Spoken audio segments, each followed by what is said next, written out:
Je ne suis pas réalisatrice, mais pas du tout. Et je pense que je le serai jamais, et ça me va, c'est pas du tout... Ah oui, et je serai pas chanteuse non plus, vous voyez ce que je veux dire? Je ferai ce métier-là, si la vie me donne la chance de le faire jusqu'à la fin, je ferai ce métier-là toute ma vie, et ça me va.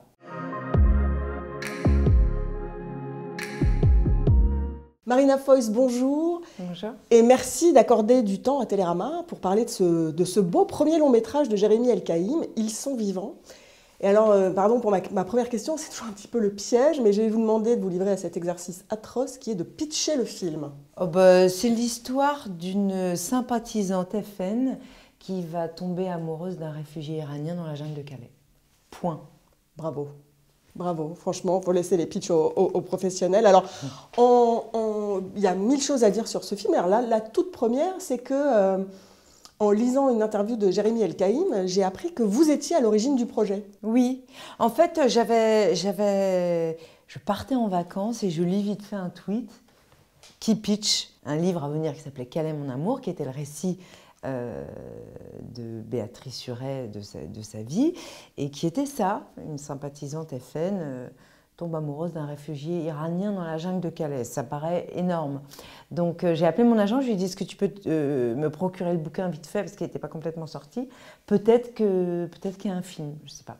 Donc je rentre du Japon, je le lis vite fait, mon agent me dit, bah, faut que tu lises dans l'après-midi, parce que demain tu as rendez-vous avec elle et l'éditeur, et elle a déjà 15 rendez-vous avec des couples réalisateurs-producteurs. Donc moi, je suis arrivée au rendez-vous le lendemain à poil, en fait, en lui disant, voilà, votre histoire, elle m'intéresse. Je lui ai raconté pourquoi ça m'intéressait, pourquoi je me disais qu'il y avait peut-être un film. Il y a plein de raisons, mais je me disais, c'est intéressant de raconter quelqu'un qui va vers la lumière. C'est-à-dire que la figure de la chute, un personnage qui se pète la gueule et qui tombe très bas se relèvera-t-il, c'est une figure qui est bien connue. C'est plus rare en fait de raconter comment quelqu'un s'apaise, se calme, s'ouvre, rencontre un chemin. C'est l'inverse quoi. Une espèce de rédemption, c'est un peu catho comme terme, mais quelqu'un qui se découvre et surtout, ce qui est très beau dans cette histoire-là, c'est que celui qui peut vous révéler, ça peut être un tout autre. C'est pas forcément quelqu'un qui vous ressemble. Et ça, c'est quelque chose de très puissant que dit cette histoire et que donc dit le film, et qui, à mes yeux, compte énormément. Ce dont tu as besoin, à mon avis, c'est d'un ami. Et quelqu'un qui veille sur toi. J'ai donné les habits de Benoît. Tu les as donnés à qui? Aux réfugiés. T'as donné les habits de Benoît à des immigrés. Tu veux le déshonorer, c'est ça? Benoît se retourne dans sa tombe, c'est avec des gens comme ça, porte ses craintes, quoi. Ouais, mais Benoît, il est mort. Donc en fait, il se retourne dans sa tombe autant qu'il veut. Et alors donc vous êtes à ce rendez-vous. Quelle impression ça fait de se retrouver face à la femme dont on a envie de jouer une partie de la vie? Alors c'est pas la première fois que ça m'arrive, puisque moi, un de mes premiers films, c'est Darling. Oui, et que donc c'était l'histoire d'un film de Christine Carrière, l'histoire de Martine, alias Darling. Une femme martyrisée. Une femme battue dès l'enfance, qui deviendra l'esclave sexuelle et domestique de son mari. Enfin, c'est une histoire atroce, mais le personnage est très intéressant et complexe parce que c'est quelqu'un qui élabore cette histoire et qui a beaucoup de... L'intérêt, c'est pas seulement ce qu'elle a vécu, mais c'est comment elle le raconte. Donc j'ai déjà joué des femmes qui existent et qui sont vivantes. La question, c'est la responsabilité quand on s'attaque à des trucs-là. Et dans ces deux histoires-là, dans l'histoire de Darling, Christine Carrière et moi, on avait très envie que, enfin, le personnage de Darling soit bien regardé, considéré, respecté. Dans l'histoire de Béatrice et Mokhtar, effectivement, on a envie qu'il soit bien regardé et bien accueilli, mieux qu'ils le sont en vrai. Après, moi, Béatrice, elle est très facile, parce que d'abord, elle est très vivante, elle est très accueillante, elle est très marrante, le contact a été très facile, mais très vite, elle m'a dit, moi j'ai peur d'être trahie. Et je lui dis, bah, en fait, l'objet de tous ces rendez-vous, c'est simple, vous allez choisir par qui vous avez envie d'être trahi, ou vous allez décider qui vous trahira le mieux, parce que c'est forcément une trahison. Si on filme votre histoire de manière chronologique, il n'y a pas de film. Pour faire un bon film, il faut qu'il y ait un point de vue. Donc il y a quelqu'un, ce ne sera pas moi, ce sera un réalisateur qui va s'emparer de votre histoire et décider de le choisir comme lui, décider de le raconter comme lui, il a envie de le raconter. Donc en fait, vous serez trahi. Mais comment et par qui? C'est ça l'enjeu du rendez-vous. et c'est moi qu'elle a choisi. Donc elle a voulu être trahie par vous. Alors ce qui m'intéresse, c'est quand vous lui dites il y aura un réalisateur, pourquoi c'est pas vous la réalisatrice si vous êtes à l'origine? Parce que vous avez la réponse, je suis actrice et je ne suis pas réalisatrice, et c'est contrairement à ce qu'on pourrait penser, c'est deux métiers très différents. Alors il y a des acteurs, Nicole Garcia, Roche Dizem, mais il y en a plein qui passent à la réalisation, ou même Sean Penn, enfin il y en a plein, mais c'est pas parce qu'ils étaient acteurs qu'ils sont des bons réals, c'est parce qu'ils ont quelque chose en plus que d'être acteurs. Être acteur, c'est un métier qui est limité. Mais cette limite, moi, me va, je la trouve très sexy. On est là pour être l'interprète d'un récit, d'un personnage, d'un metteur en scène. Moi, quand je lis un scénario, très souvent, je lis une histoire. J'essaye, derrière les personnages, de voir des personnes, de voir ce que je veux pouvoir faire avec ces histoires-là, mais je ne pense jamais en images. Je ne pense pas en caméra, je pense pas en... Je ne suis pas réalisatrice, mais pas du tout. Et je pense que je ne le serai jamais, et ça me va, c'est pas du tout... Ah oui, et je ne serai pas chanteuse non plus, vous voyez ce que je veux dire. Je ferai ce métier-là, si la vie me donne la chance de le faire jusqu'à la fin, je ferai ce métier-là toute ma vie, et ça me va. Alors Jérémy El-Kaïm, donc vous avez rencontré sur Police, si je dis pas de bêtises, de Maïwenn. Pourquoi avez-vous pensé à lui pour être aux commandes du film? Très honnêtement, après ce premier rendez-vous, très vite j'ai rencontré Jérôme Salle et Alban de Jordan, qui eux-mêmes avaient envie de ce bouquin, mais qui, je crois, n'avaient pas été dans les premiers rendez-vous, tout ça. Donc on s'est rencontrés. Eux, ils avaient très envie de le proposer. D'abord à Laurent Cantet, ce qu'ils ont fait, c'était un axe par l'intime, parler de politique par l'intime. En fait, je crois que c'est pas du tout, ou pas complètement le registre de Cantet, donc il a décliné. Et puis on s'est mis à réfléchir à qui pouvait faire ce film. Et moi, et par le sujet, et par le personnage de Béatrice, et parce qu'il allait falloir poser sa caméra dans un pavillon et être à l'intérieur d'une maison et raconter des relations intimes entre Béatrice, Mokhtar, le fils, la mère, je me suis dit, et aussi parce que le sujet c'était des exilés et tout ça, ça me paraissait absurde de ne pas proposer à Maïwenn, parce que je savais que le fond et la forme pourraient l'intéresser. Mais je savais aussi, parce que je la connais très bien, que ce n'est pas quelqu'un à qui on donne un sujet. Maïwenn, elle obéit toujours à une nécessité. Il faut que ce soit nécessaire. Mais je me suis dit, je ne pourrais pas me projeter ailleurs si je ne passe pas par Maïwenn. Et donc on lui a fait lire, et à ma grande surprise, elle a dit oui.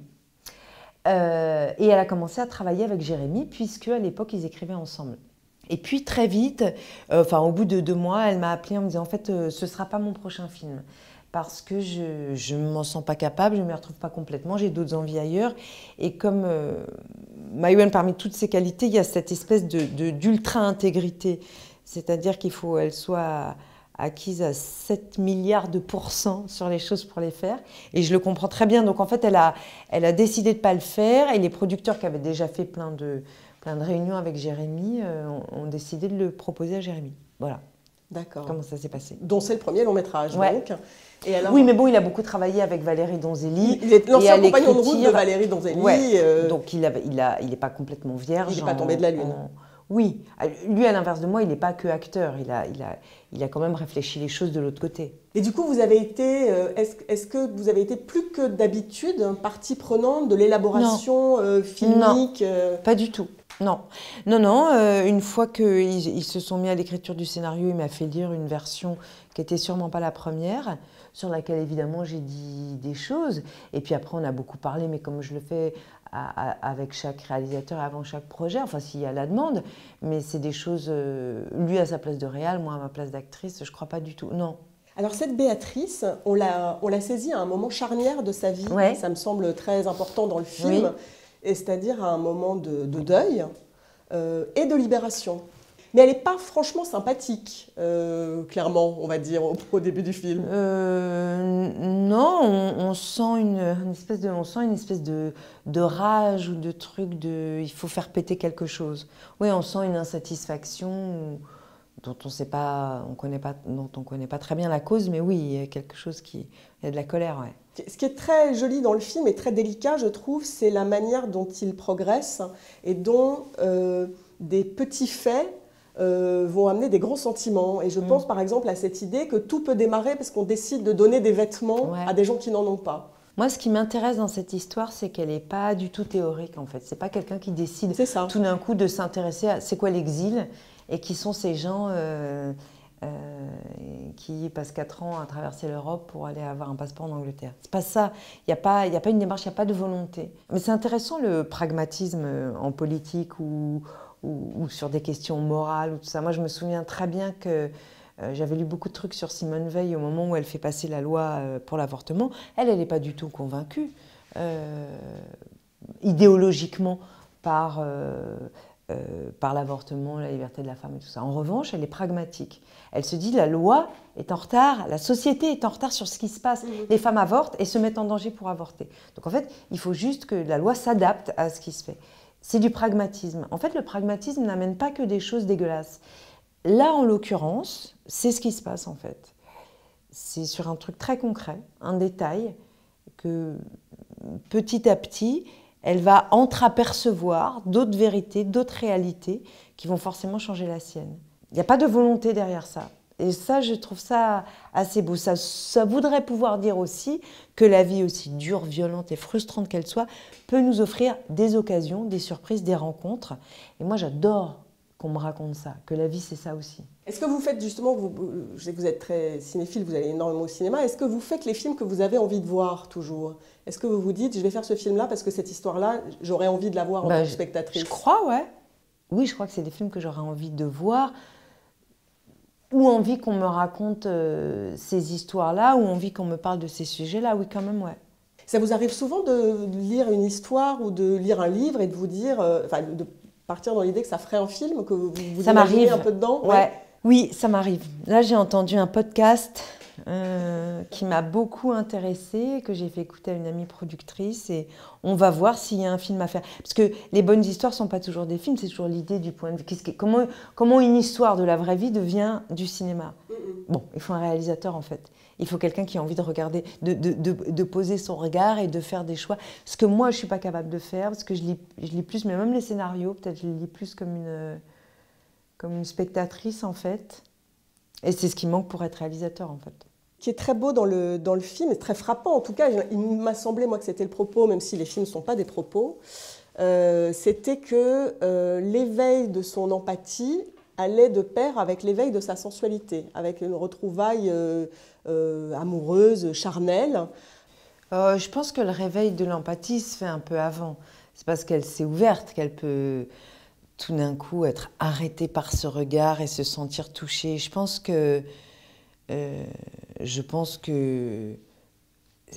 qui est assez beau en fait, c'est qu'elle va dans la jungle de Calais déposer des fringues parce qu'elle veut se débarrasser. D'ailleurs, elle le dit. Elle dit, moi je suis là juste pour me débarrasser des fringues. Ça, c'est le niveau conscient du truc. Peut-être qu'elle ne sait pas qu'elle est déjà prête à une grande aventure. Et puis petit à petit, elle passe quand même du temps.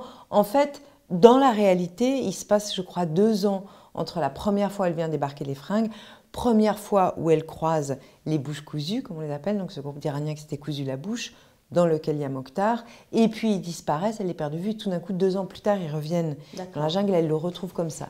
Donc je pense que c'est parce qu'elle a lâché prise et qu'elle a changé d'ennemi qu'il peut lui arriver ce qui lui arrive. Alors, il lui arrive aussi peut-être ce qui lui arrive, ça c'est la magie du cinéma, hein, pardon, mais Mokhtar, il est beau à périr. Ouais, mais alors, Béatrice, moi je me souviens, au premier rendez-vous, elle me dit, on a parlé de beaucoup de choses, et tout d'un coup, forcément, elle me testait, elle avait bien raison, elle me dit, mais qui pour jouer Mokhtar? Je lui dis, j'adore Romain Duris, mais ce ne sera pas Romain, ce sera un Iranien.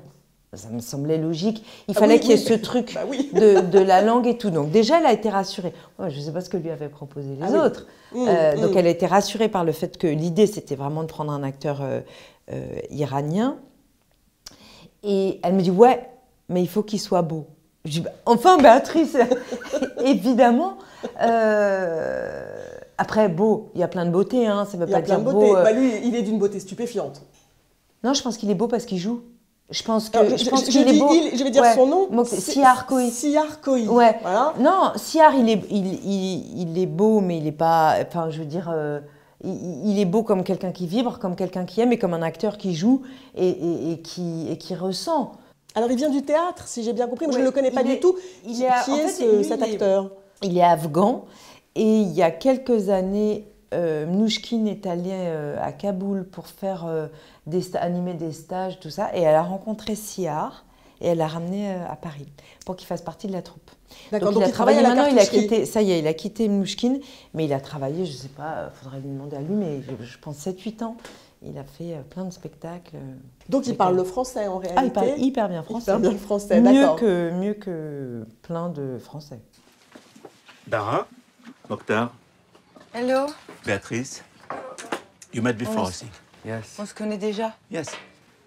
Dara. Sit down. What do you want to drink? Anything. Milk. Milk. And you? Beer? Okay. Milk and beer.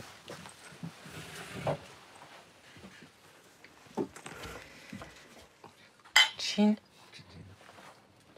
Et donc dans le film, il y a cette invention d'une manière de communiquer. Je ne sais pas dans quelle mesure elle est poétisée pour les besoins du film. Et ça, c'est évidemment, il y a de la fiction dans ce film, heureusement. Et donc, racontez-nous comment vous avez représenté physiquement dans le film la manière de communiquer de ces deux personnes qui ne parlent pas la même langue, Béatrice et Mokhtar. Ben, en fait, c'est une réalité, moi c'est ce que je trouvais passionnant et dans la vraie vie à représenter, c'est comment communiquent des gens qui ne parlent pas la même langue, qui en plus, ce qu'il faut dire, c'est que Béatrice, elle a mon âge, donc une petite cinquantaine, lui il a plutôt 35, lui on peut comprendre qu'il était prof en Iran, elle est aide-soignante, donc en fait culturellement, socialement, financièrement, tous les séparent. Alors, ils vont avoir un langage assez immédiat qui est le sexe. Et au-delà de ça, lui, il parle un peu anglais, elle très mal, elle va évidemment progresser, mais il y a un truc qui s'appelle Google Trad et qui est très pratique. Alors, ce qui est très intéressant, c'est que ce n'est pas du tout le même rythme d'échange. Parce que moi, je vais vous dire un truc, il faut que je le traduise, il faut que je vous tende le téléphone, vous avez le temps de le lire, donc d'encaisser. C'est un rythme, il y a une latence très étonnante qui est réelle et qui permet ce que la conversation ne permet pas, c'est-à-dire que moi, si vous tapez, si vous m'écrivez quelque chose, je peux vous regarder en train d'écrire, je peux imaginer, je peux fantasmer, je peux avoir peur de ce que vous allez me dire. Enfin, ça rajoute une espèce de tension, ça dilate le truc. Et en vrai, c'est hyper sexy à jouer, c'est génial, parce qu'on a un double espace de jeu, je ne sais pas comment dire. Et je trouve que pour le spectateur, c'est intéressant parce qu'on ne peut pas aller au rythme des émotions normales. Ça, moi, je trouve que c'est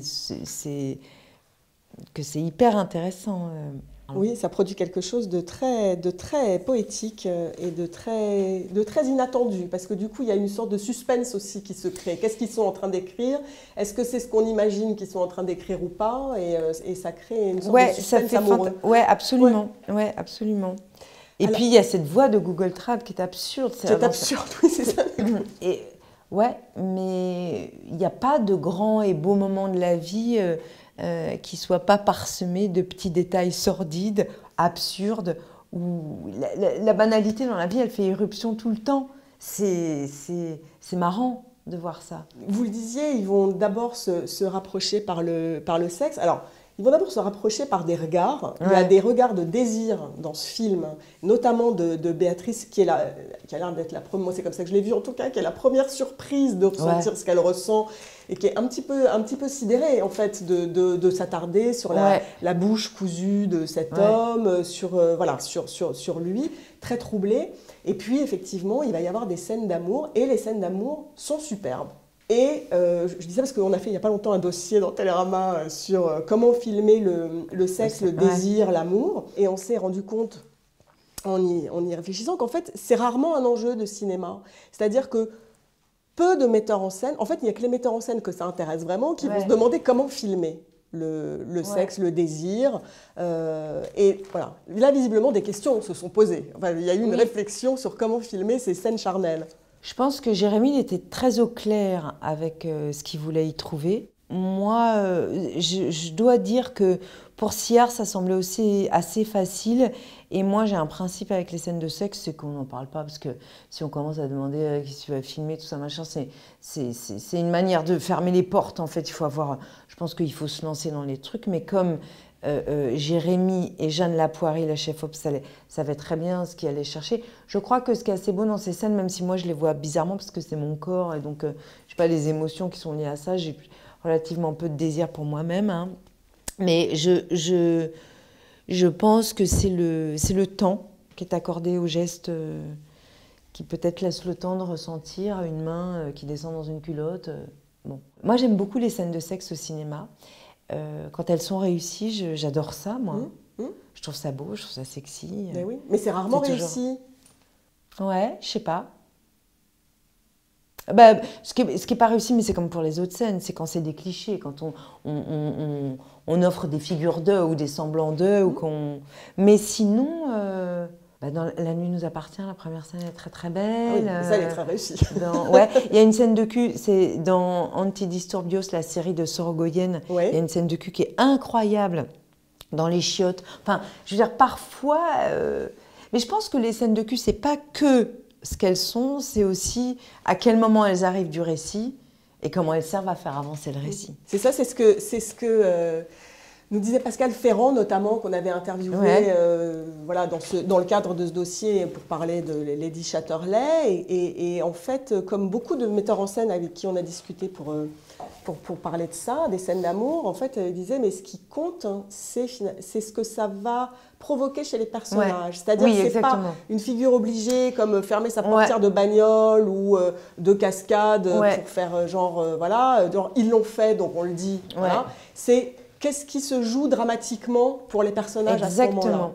Et c'est pour ça que je pense que les spectateurs se disent toujours les scènes de sexe, ils se les racontent un peu comme des scènes hors tournage ou qui seraient plus difficiles, tout ça. Nous, on n'oublie jamais les acteurs que ces scènes-là servent à raconter quelque chose. Donc en fait, on a toujours, même à l'intérieur de ces scènes-là, des choses à jouer. Vous faites partie, pour moi, des actrices assez kamikazes, hein, de ce point de vue. J'adore, mais moi j'ai un souvenir par exemple très fort d'un film qui s'appelait Happy Few, d'Anthony Cordier, qui était absolument magnifique. Et alors, qui était très gonflé sur ce que ça racontait, parce que c'était l'histoire de deux couples qui tombaient amoureux à quatre, et qui couchaient tous les uns avec les autres. Et c'était pas du tout sur un mode franchouillard, un boulevard un peu coquin, etc., qui aurait été un cauchemar. C'était vraiment un film assez costaud, et je me souviens de m'être dit que vous étiez démente, quoi. Vous y alliez à fond.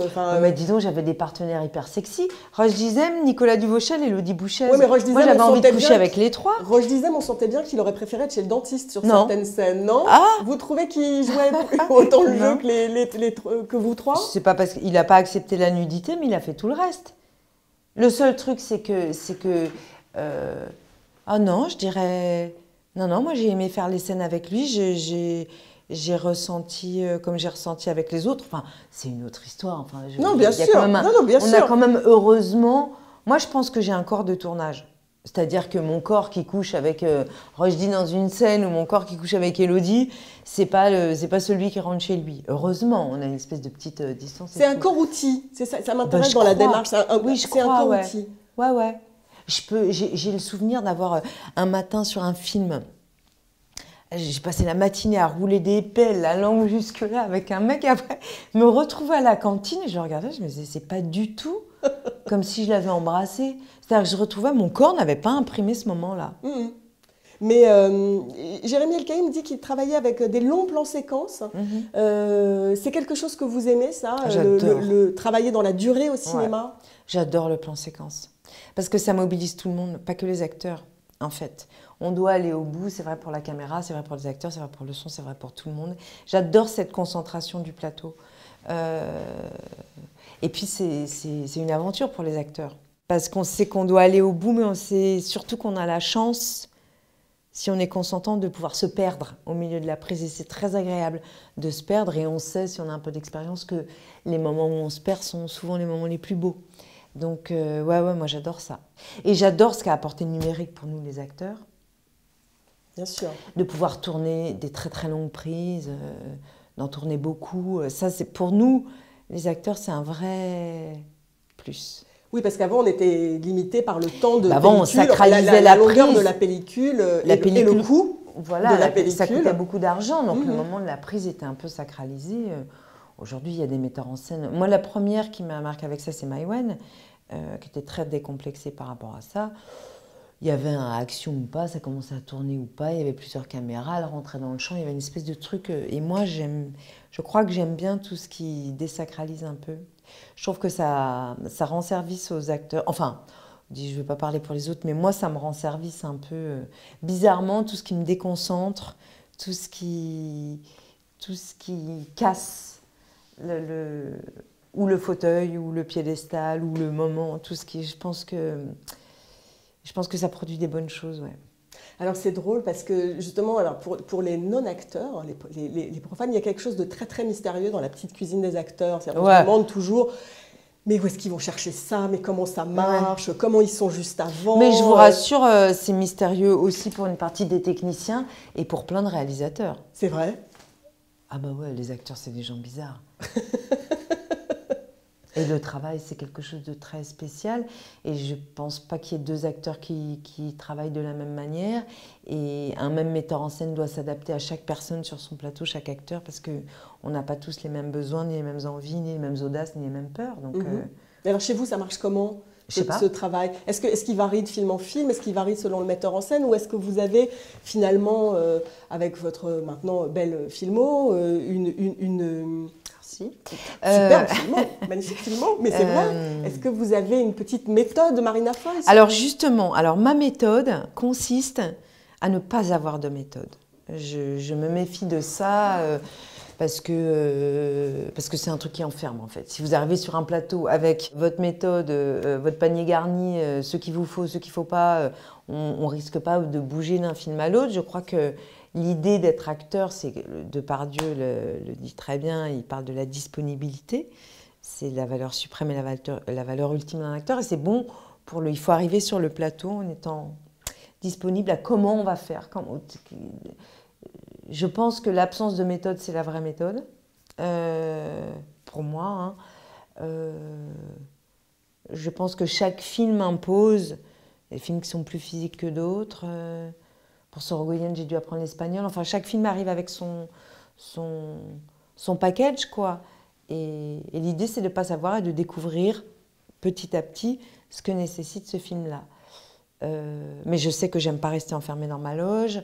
Je sais que j'aime pas qu'il y ait trop de protocoles.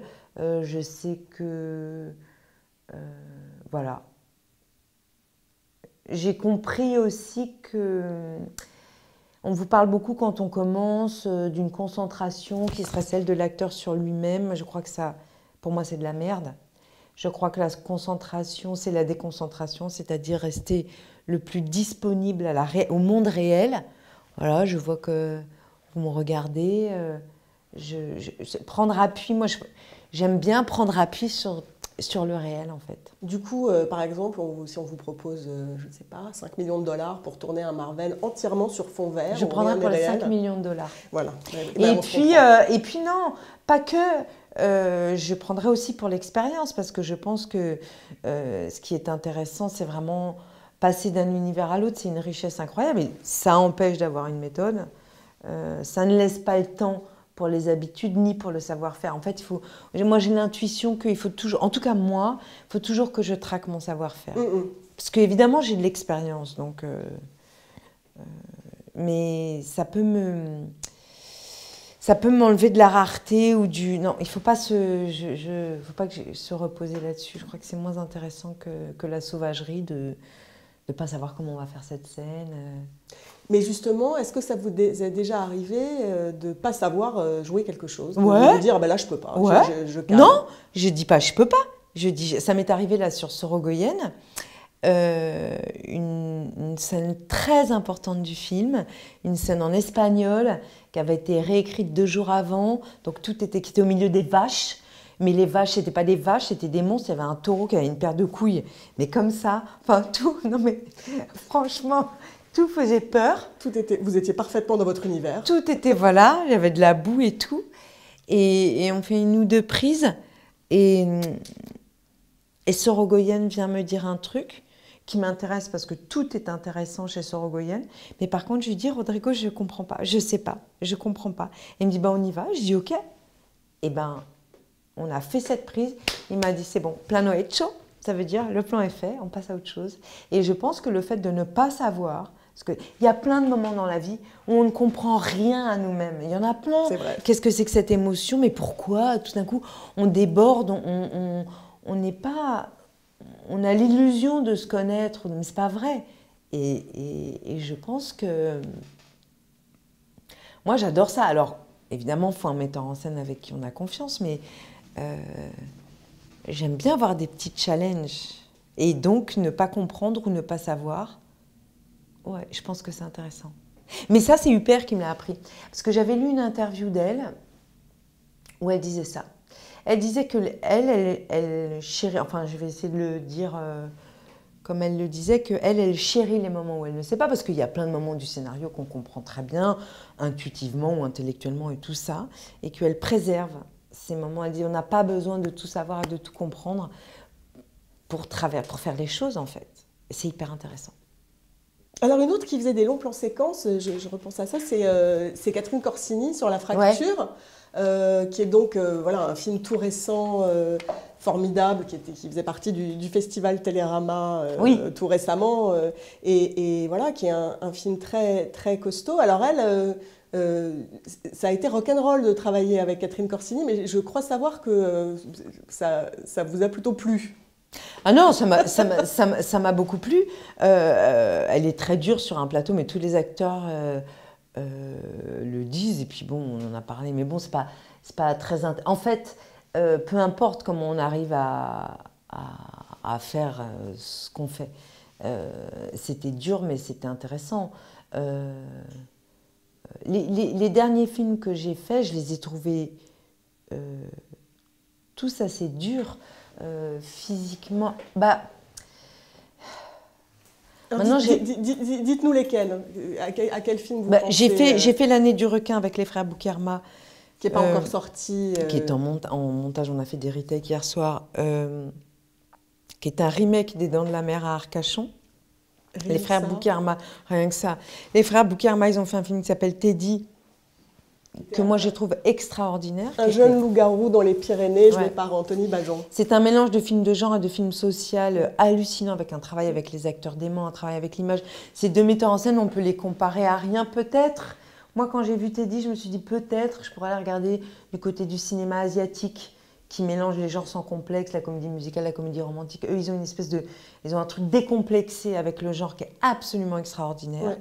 Ouais. Mais eux, typiquement, d'abord, ils sont deux, c'est des jumeaux. Ils ont un univers, il faut décider d'être au service de leur univers, mais il faut renoncer à y entrer parce que c'est trop le leur, mais c'est ça qui est beau. Ils sont d'une précision. Moi, je leur disais, mais en rigolant, je les adore, je leur disais, vous m'avez rendu épileptique.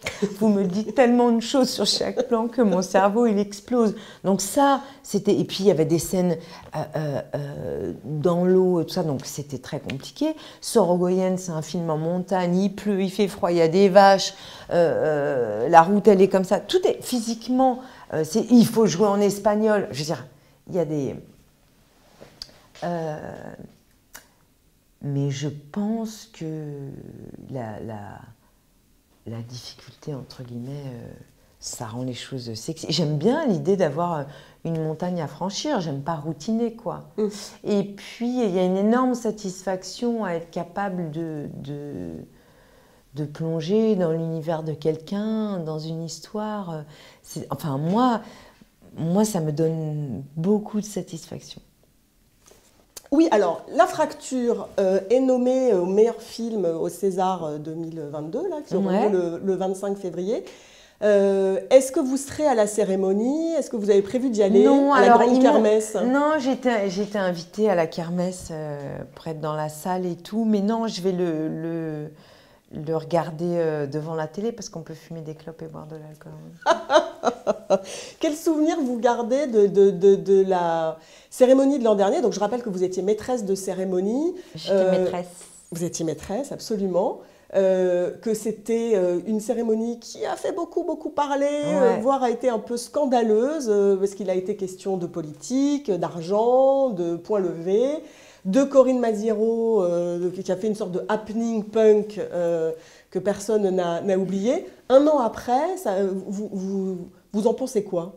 Oh ben, j'en pense qu'il y a beaucoup à dire, j'en pense qu'il y avait des choses très réussies et des choses sûrement ratées. Je pense que la vraie difficulté de l'exercice, c'est de faire 4 heures d'émission de télé en direct. C'est très long, donc c'est très périlleux comme exercice. Donc forcément, il y a des ventres mous, des longueurs, et puis des choses ratées, parce que c'est pas... Moi, il y a des choses que j'ai beaucoup aimées, plein, différentes. J'ai aimé les contrastes. Moi, il y avait des choses que les gens n'ont pas aimées, qui étaient nos intentions, notamment le mélange social, culturel.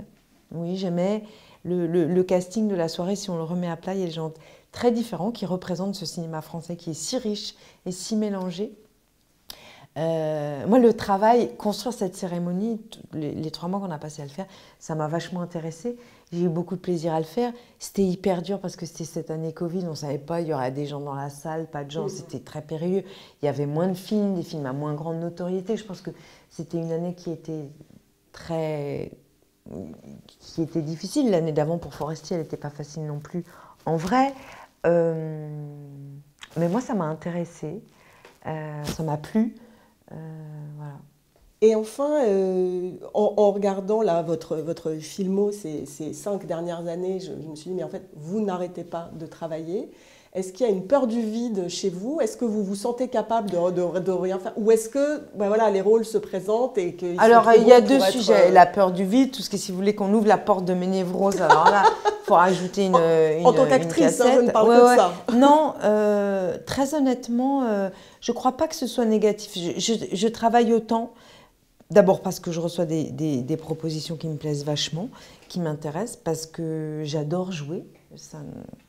J'ai beau pratiquer, je ne suis pas blasée, quoi. J'ai encore beaucoup de curiosité, beaucoup de désir.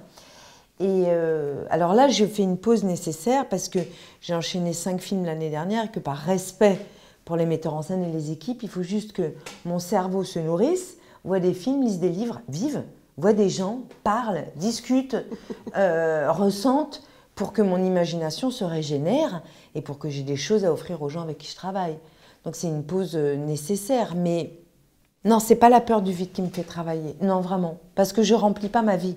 Je dis oui à des projets qui me plaisent et qui vont me faire voyager, me transporter, j'allais dire me différer, ce qui ne veut rien dire, mais peut-être ça veut dire me rendre différente.